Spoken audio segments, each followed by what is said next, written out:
അസ്സലാമു അലൈക്കും വറഹ്മത്തുള്ളാഹി വബറകാത്തു. ബിസ്മില്ലാ വൽഹംദുലില്ലാ അസ്സലാത്തു വസ്സലാമു അലാ അഷ്റഫി റസൂലില്ലാ വഅലാ ആലിഹി വസഹ്ബിഹി അൽഫായിസീന ബിറിദല്ലാഹ് അമ്മാ ബഅദ്. അല്ലാഹു സുബ്ഹാനഹു തആല നമ്മെയും നമ്മുടെ മാതാപിതാക്കളെയും നമ്മുടെ കുടുംബത്തെയും ഈ ക്ലാസ് കേൾക്കുന്ന എല്ലാവരെയും ഇരുലോക വിജയം നൽകി അനുഗ്രഹിക്കുമാറാകട്ടെ.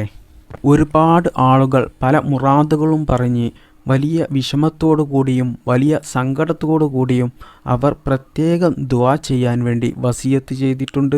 അള്ളാഹുവേ, അവരുടെയും ഞങ്ങളുടെയും എല്ലാ നല്ല ഹലാലായ മുറാദുകളും ഹാസിലാക്കി തന്ന് ജീവിതത്തിൽ നല്ല ഐശ്വര്യവും ബറക്കത്തും റഹ്മത്തും നീ നൽകണേ റബ്ബേ. അള്ളാഹുവേ, ഞങ്ങളുടെ എല്ലാ ശാരീരികമായിട്ടും മാനസികമായിട്ടും സാമ്പത്തികമായിട്ടുമുള്ള എല്ലാ പ്രയാസങ്ങളും ബുദ്ധിമുട്ടുകളും നീ തീർത്തു തരണേ റബ്ബേ. ഞങ്ങൾക്കും ഞങ്ങളുടെ മാതാപിതാക്കൾക്കും ഞങ്ങളുടെ കുടുംബത്തിനും എല്ലാവർക്കും മരിക്കുമ്പോൾ ഈമാനോടുകൂടി മരിക്കാനുള്ള ഭാഗ്യം നീ നൽകണേ റബ്ബേ. ആമീൻ യാ റബ്ബൽ ആലമീൻ. പ്രിയപ്പെട്ട വിശ്വാസികളെ, ജീവിതത്തിൽ ഒഴിച്ചുകൂടാൻ പറ്റാത്ത പല ബാധ്യതകളും ചെയ്യുന്നത് കൊണ്ടാണ് ഒരുപാട് ആളുകളും കടക്കാരാകുന്നത്. അതിൽ നമ്മൾ നിർബന്ധമായിട്ടും കടം വാങ്ങാൻ നിർബന്ധിതരാകുന്ന ഒന്നാണ് രോഗം എന്നത്. അതുപോലെ തന്നെ വീട്ടിലെ പെൺകുട്ടികളെ കല്യാണം കഴിച്ച് അയക്കുമ്പോഴും നമ്മൾ അതിനു വേണ്ട ചെലവിന് വേണ്ടി കടം വാങ്ങൽ നിർബന്ധിതരാകും. ഒരുപാട് ആളുകളുണ്ട് വീടിൻ്റെ പണി പൂർത്തിയാക്കാൻ കഴിയാതെ ബുദ്ധിമുട്ടുന്ന ആളുകൾ. അവരൊക്കെയും കുടുംബത്തോടൊപ്പം ആ വീടിൻ്റെ പണി തീർന്ന് അതിലൊന്ന് കയറിയിരിക്കാൻ വലിയ രീതിയിൽ ആഗ്രഹിക്കുന്നവരായിരിക്കും. ഇങ്ങനെയുള്ളവരൊക്കെ അവസാനം ആ വീടിൻ്റെ പണി പൂർത്തിയാക്കുന്നത് കടം വാങ്ങിയിട്ടായിരിക്കും. പിന്നെ ചില ആളുകളുണ്ട് സ്വന്തമായിട്ട് ഒരു കാറ് വാങ്ങാൻ ആഗ്രഹിക്കുന്നവരൊക്കെ. അവരുടെ ഏറ്റവും വലിയ സ്വപ്നമായിരിക്കും അത്, ഒരു കാറ് വാങ്ങുന്നത്. അങ്ങനെയുള്ളവരും അതുപോലെ തന്നെ സ്വന്തമായിട്ട് ബിസിനസ് ആരംഭിച്ച് ജീവിതത്തിൽ ഒന്ന് രക്ഷപ്പെടാൻ ആഗ്രഹിക്കുന്നവരുണ്ടാകും. അവരൊക്കെയും അവരുടെ ജീവിതത്തിലെ ആ വലിയ ആഗ്രഹങ്ങളും സ്വപ്നങ്ങളുമൊക്കെ ഒന്ന് പെട്ടെന്ന് നിറവേറ്റിയെടുക്കുവാൻ വേണ്ടിയിട്ട് അവർ കടം വാങ്ങി അത് നിറവേറ്റിയെടുക്കും. എന്നാൽ ഇങ്ങനെയൊക്കെയുള്ള അത്യാവശ്യ ആവശ്യങ്ങൾക്കും അത്യാഗ്രഹ ആവശ്യങ്ങൾക്കും അനാവശ്യ ആവശ്യങ്ങൾക്കൊക്കെ ആളുകൾ കടം വാങ്ങുന്നത് പെട്ടെന്ന് എടുക്കുന്ന ഒരു തീരുമാനമാണ് ബാങ്കിൽ പോയി ലോൺ എടുക്കുക എന്നുള്ളത്. ഈ ഒരു തീരുമാനം ആളുകൾ ഏറ്റവും കൂടുതൽ എടുക്കാൻ കാരണം എനിക്ക് മനസ്സിലാകുന്നത്, ബാങ്കിൽ പോയാൽ പണം ഉറപ്പാണ്, നാളെ വാ മറ്റന്നാൾ വാ എന്നൊന്നും ബാങ്കിൽ പറയില്ല, അവർ പണം തരും. കാരണം അതുകൊണ്ട് അവർക്ക് വലിയ രീതിയിൽ ലാഭം ഉണ്ടാക്കാനുള്ള ഒരു കാര്യമാണ്. എന്നാൽ മറ്റുള്ള ആളുകളോട് കടം ചോദിക്കുമ്പോൾ അത് കിട്ടുമോ ഇല്ലയോ എന്നുള്ള ഒരു സംശയത്തിൻ്റെ രീതിയിലായിരിക്കും അവരോട് കടം ചോദിക്കുന്നത്. എന്നാൽ ചില ആളുകൾക്ക് മറ്റുള്ളവരോട് കടം ചോദിക്കാൻ ഒരു മടിയുള്ളവരുണ്ടാകും, ഒരു കുറച്ചിലുണ്ടാകുന്നവർ. അങ്ങനെയുള്ളവരും മറ്റുള്ളവരോട് കടം ചോദിക്കാതെ അവരും വേഗം തീരുമാനമെടുക്കൽ ബാങ്കിൽ നിന്നും ലോൺ എടുക്കുന്നതാണ്. എന്നാൽ ചില ആളുകളുണ്ട് കുടുംബക്കാരുടെ ഇടയിലും നാട്ടുകാരുടെ ഇടയിലുമൊക്കെ വലിയ പത്രാസൊക്കെ കാണിച്ച് വലിയ കോടീശ്വരനായിരിക്കും അവൻ. അവൻ്റെ അടുത്ത് ഒരു ചില്ലി കാശ് പോലും ഉണ്ടാകില്ല. അങ്ങനെയുള്ള ആളുകളും മറ്റുള്ള ആളുകളിൽ നിന്ന് കടം വാങ്ങാൻ വലിയ രീതിയിൽ മടിക്കുന്നവരായിരിക്കും. ഇങ്ങനെ തുടങ്ങിയ എന്ത് തന്നെ ആവശ്യങ്ങൾക്ക് വേണ്ടിയിട്ടും ഒന്നുകിൽ മറ്റുള്ള ആളുകളോട് കടം വാങ്ങിയതായിരിക്കും, അല്ലെങ്കിൽ വീടിൻ്റെയും സ്ഥലത്തിൻ്റെയും ആധാരം പണയത്തിലാക്കി ബാങ്കിൽ നിന്നും ലോൺ എടുത്തതായിരിക്കും, അല്ലെങ്കിൽ സ്വർണ്ണാഭരണങ്ങൾ പണയം വെച്ച് പണം വാങ്ങിയതായിരിക്കും.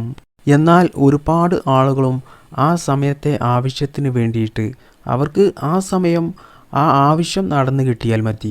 ആ സമയം അവർ ഈ ചെയ്യുന്നത് തെറ്റാണ്, അത് ചെയ്യാൻ പാടില്ല, അത് ഹറാമായ കാര്യമാണ്, അല്ലാഹു സുബ്ഹാനഹു തആല ഏറ്റവും വെറുക്കുന്ന ഒരു കാര്യമാണ്, ഇത് ചെയ്താൽ ജീവിതത്തിൽ എന്നും ദാരിദ്ര്യം ഉണ്ടാകും എന്നൊക്കെ അറിഞ്ഞിട്ടും ആളുകൾ ആ സമയത്ത് ആ തെറ്റ് ചെയ്യുന്നു.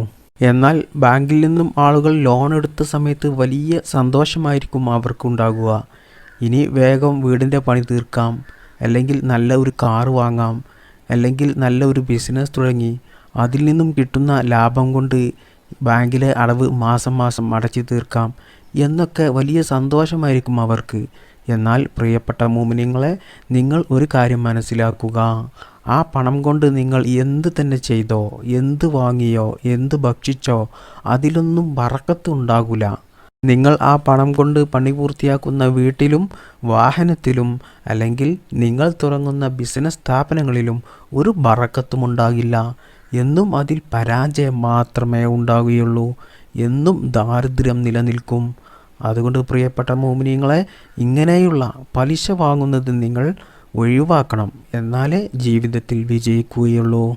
മാത്രമല്ല, അള്ളാഹുവിന് നമ്മോടുള്ള ഇഷ്ടം കുറയുകയും അവിടുന്ന് നമുക്ക് ലഭിക്കുന്ന എല്ലാ അനുഗ്രഹങ്ങളും കാരുണ്യവുമൊക്കെ നമുക്കില്ലാതെയാകുകയും ചെയ്യും. ലോൺ എടുത്ത എല്ലാ വീടുകളിലും നിങ്ങൾ ശ്രദ്ധിച്ചു നോക്കേണ്ടി. ഇതായിരിക്കും അവസ്ഥ. അവിടെ അള്ളാഹുവിൻ്റെ ഒരു കാരുണ്യവും ഒരു അനുഗ്രഹവും ഉണ്ടാവില്ല. ഒരു കാര്യത്തിലും ബർക്കത്തും ഉണ്ടാകില്ല. എല്ലാ സമയത്തും ദാരിദ്ര്യമായിരിക്കും അവർക്ക് ഉണ്ടാകുക.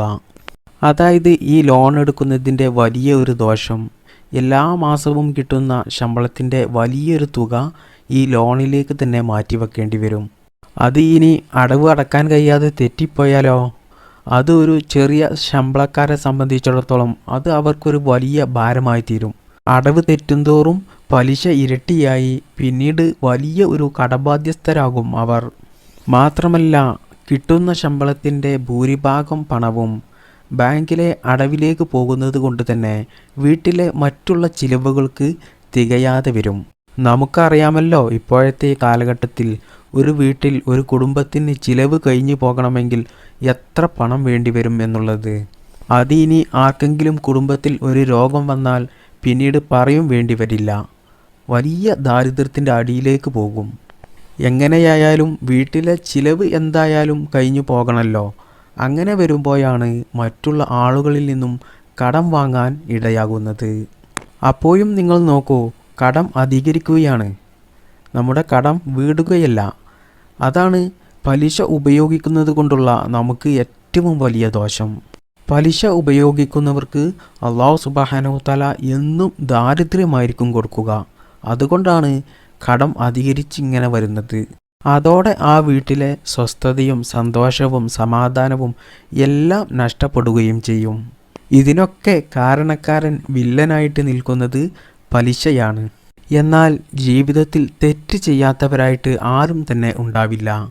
എങ്ങനെയൊക്കെ ആയാലും നമ്മൾ ജീവിതത്തിൽ പലിശ വാങ്ങിപ്പോയി, അതിൽ പെട്ടുപോയി. ഇനി നമുക്ക് അതിൽ നിന്നും ഒരു രക്ഷ വേണം. അതിനുള്ള പരിഹാരമാർഗം ഇസ്ലാമിലുണ്ട്. ഇസ്ലാമിൽ പരിഹാരമാർഗം ഇല്ലാത്തതായിട്ട് ഒരു കാര്യവുമില്ല.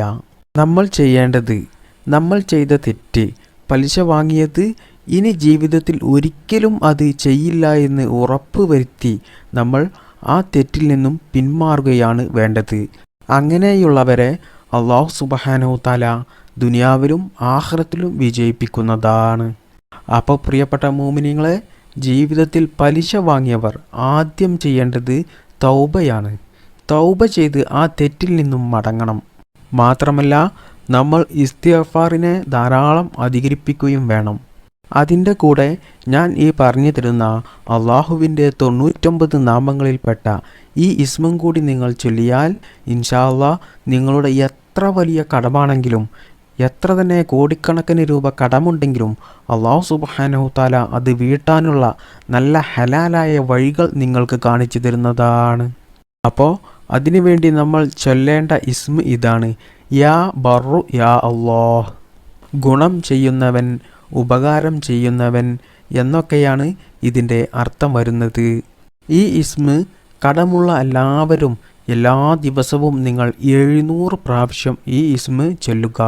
ഈ ഇസ്മ നിങ്ങൾ എല്ലാ ദിവസവും 700 പ്രാവശ്യം പതിവാക്കിയാൽ അള്ളാഹുവിൻ്റെ അനുഗ്രഹവും അള്ളാഹുവിൻ്റെ സഹായവും അള്ളാഹുവിൻ്റെ കാവലും നിങ്ങൾക്ക് എല്ലാ സമയത്തും ഉണ്ടാകും.